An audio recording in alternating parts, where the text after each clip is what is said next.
Well, Dean, of course, Dean, of course, with the COVID-19 pandemic, there was quite a lot of expectations dun sa fifth SONA ng Pangulo, di ba? People were expecting something that would, inspire people or make them move and want to do something and make Congress get on its feet. Is that what you felt after listening to the SONA? Were your expectations met? No, underwhelming to be sure. Ang excitement, the tone, I kind of expected the president to be that. No, ganyan naman yung style niya, di ba? Mag-adlib siya, may awayin siya. That part I can already live with. Yung tone na ganon. Minsan nagbibiro siya. But what was really missing was a clear sense of priority, a clear sense na ito ang gagawin natin to deal with infections. Alam niyo ba na by tomorrow, most probably, overtake na natin yung China sa number of infections. Can you believe that, no? Probably tomorrow, for sure Thursday. We're just 2,000 infections away from overtaking China kasi 85,000 sila, nag-83.5 na tayo today. No? So, and then of course, the economic package, di ba? Nabanggit niya yon pero parang in passing, di ba? Parang hindi yun ang pinaka-importante. Parang enumeration. In terms of the time, when clearly, yun ang hinahanap natin ngayon, di ba? I mean, frankly, kahit yun na lang ang gawin ng Kongreso na maayos nila yon, di ba? Yung dalawang bagay na yon at gawin ng gobyerno, tama na yon for the next 2 years. The rest are parang bonus na lang siya. But we ended up with, again, actually very similar speech from the last 2 years. No? I mean, which is picking up a fight, in this case, with mga telcos, which is a popular, I mean, you know why he's doing that, di ba? Kasi it's popular. Kahit ako, sabi ko, well, totoo lang, nahirapan ako makinig kahapon sa SONA kasi I was using my computer and my cell phones to listen because I was also commenting, no, yung I couldn't watch it on TV. So it was really very frustrating. But that's the reason why, di ba? Yung death penalty, what's the relevance of that today, di ba? Yung drugs war, parang that seems like a century away. But chose to do that, di ba? At the expense of the challenges we meet today. I mean, Dean, the public health is one side. What about on the side of economic recovery? Well, exactly. There are two sides, di ba? Yeah. Yes. Kailangan and they have to go side by side, right? Because until you actually fix the health side, you really cannot fix the economic side. But if you're also not dealing with the economic side, livelihoods, hunger, di ba, poverty, well, people will go out, di ba? People will take risks kasi right now, di ba? Wala na, naubos na yung anumang pwedeng natin ibigay sa kanila, naubos na yung kanilang sariling resources. So you really have to no? I mean, I think what's driving, for example, yung maraming gustong umuwi, di ba? Is because of that. There's nothing here anymore, no? Aside from the fact na talagang maraming stranded, sa SWS survey, di ba? 4 million yung equivalent ng mga tao na stranded, but also because people are losing jobs and losing hope and very difficult to live in the city now. So dapat yun ang priority, di ba, yung sa mga sinasabi niya na ano. So sa akin, kung okay lang sana kung naging malinaw yan, right now I honestly do not have an idea on how they will deal with infections and what are the programs they have to revive the economy and particularly to put people back to work. I have no idea. But Dean, I wanted to ask that. Was the message lost? Because as you said, you pointed out, spent a lot of time talking about, as he calls it, the oligarchy. You mentioned that his attack, the telcos, is rather populist, actually, if you're honest about it. And their frustrations with, as you said, yung mga nawalang gains.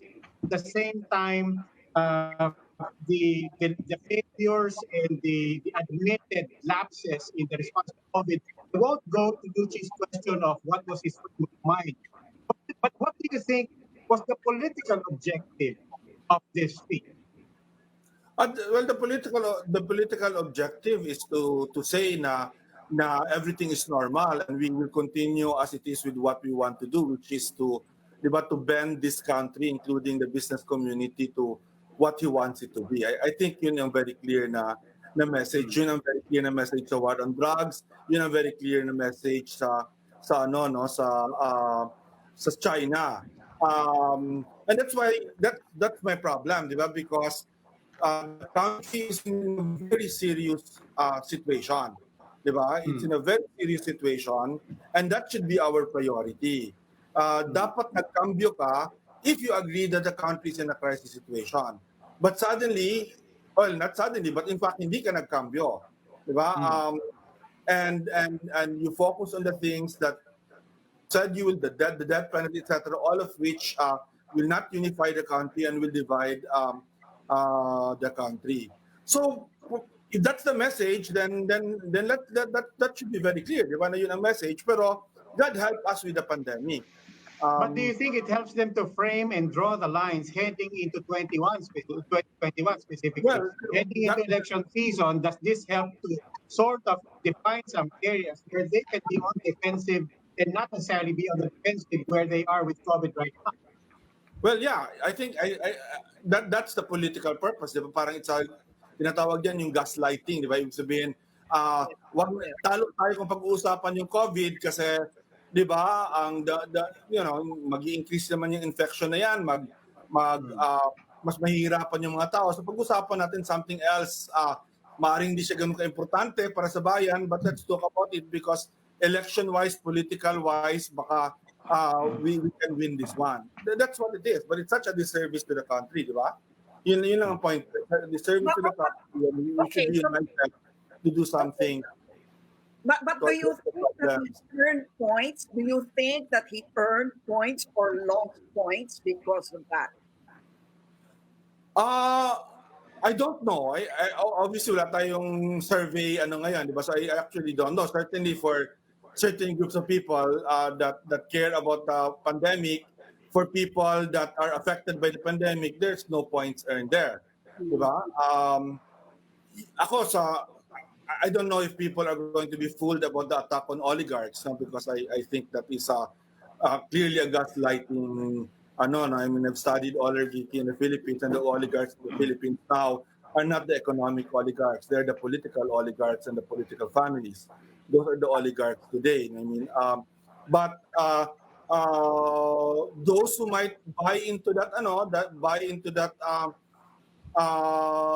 thinking would have been happy. I mean, and syempre, universal yung experience natin sa mga telco, di ba? And so people might welcome that, di ba? I mean, and say not knowing that if you actually do that, di ba? Expropriate. Kasi yun ang threat doon, expropriating Smart and Globe and give it to someone else. It's not the government that's going to run it. It will be someone else that will run it. And I suppose the third telco will be the one that will benefit from that expropriation. Diba? Yan, ginagawa na yan, nagagawa na yan ganyan. You take away the franchise of someone and then give the equipment to others to use. I mean, no, I don't know if the Senate will, kailangan yan ng act of both houses of Congress, diba? I don't know if the Senate will, but they'll have the votes in the House for that, like they did for ABS-CBN, which was a renewal of franchise. Kaya madali siyang gawin kasi only the House would vote, no? But it is such my point there is that yung mga ganyan na actions, including the death penalty, is going to be such a big distraction when you still have the economic package to come up with. I'm sure that you have to have additional laws sa bayanihan because that's not enough. Yung sa bayanihan na yan, probably 2 to 3 months na naman lang yan, di ba? That because the amount of money involved. Well, siguro, what can we expect more than what we already know? Yes. So, I'm sure they're still muddling through, and there's really nothing monumental to talk about or even boast about. So, I guess it was just as well that he did not talk more broadly and deeply about it because there was nothing to talk about nor to promise. Yes, but Really? Professor Carlos, the same question I asked Attorney Lavinia kanina. What do you think was the least that they wanted to achieve with that stuff? The least Yes, the would least that they be wanted to the least would of course be everybody's concern, which is to go to zero death. No? But to be fair to these retired generals, we now know more than what we knew in March. But that said, the social scientists, the virologists and epidemiologists, they were just in the sidelines. They were consultants. I know what consultants do, You shoot so many two-page memos to them and they end up in the garbage can and they're just overwhelmed. Again, to be fair to these retired generals, they are there for operational and tactical. Hindi sila dapat sa strategic kasi kulang ang kanilang pananaw at ang kanilang training para doon. Sana for the next, I don't know, baka bubble gum extension na naman ito, aabutin na tayo ng Pasko, ay makinig naman sila at mag-research sila dahil ang dami-dami ng pagsasaliksik na ginagawa and we can learn from all of this, no? But Professor Carlos, I'm surprised that you feel that there's nothing to say. Are you saying that right now it's just not, it's too much to expect the president or his cabinet to come up with a roadmap, at least even for the next 6 months, while we're waiting for the vaccine, which he always seems to be wishing for? That's just my point, exactly my point. They are muddling through. If you're muddling through, you don't know what the end state looks like. You have an array of options in front of you. And that's the reason why they have to bring in the medical scientists, the social scientists, so that they have a whole picture of what this is all about. I mean, look at all the brainless and luku-luku guidance that they're giving us. Nakakasawa na sila, no? So, so what can the president say beyond what his retired generals are saying? Nothing much. He will just again, did you notice his delivery yesterday? It was just dirge-like, I got sick in the middle of the delivery and I stopped taking down notes because I knew I was going to have this conversation. I say that everybody's muddling through. Are you saying that we don't have what it takes, to actually put together a strategy? Are you Actually, muddling through. everybody's lost? Yeah, I'm sorry, apologies. Muddling through is a mode of thinking through. It's part of critical thinking. No problem with that. But you cannot muddle through if you do not know what the end state looks like. You must know what the end state looks like. Tapos i-re-engineer mo siya. Anong gagawin ko para yung produkto, yun ang mahagip ko. Kaso mo yung end state mo is also as murky as the modes that you're using. So lahat gumagalaw eh. There are too many moving parts. Muddling through is part of critical thinking. But you have to know kung ano yung produkto sa dulo. Kung hindi mo alam kung ano yung produkto, we are in deep. The same level of support from his allies. Kasi 2 years na lang, in maybe a couple of months, mag-uumpisa na yung mga realignments dyan for 2022. You think he will still get the same kind of support for the priority measures, for example, especially for the competitive ones? Well, this is the reality of life for any president.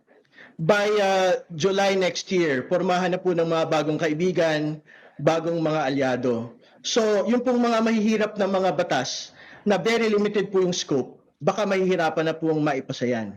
Yung pong inaasahan mo natin magkakaroon ng maraming mga kaaway, katulad for example ng Chacha. Actually, we are happy that the President and Secretary Roque had dismissed Chacha as not a palace plan, but some other plan by other people. No? So, we are happy that they had made that statement.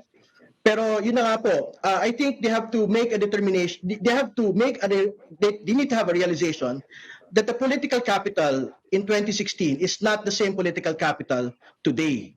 So, ano na ho talaga ito? This is the building of the legacy of the president. If he really wants to be remembered as a good president, as a healing president, he needs to have kailangan niyang seryosohin yung po response dito po sa coronavirus crisis po na ito.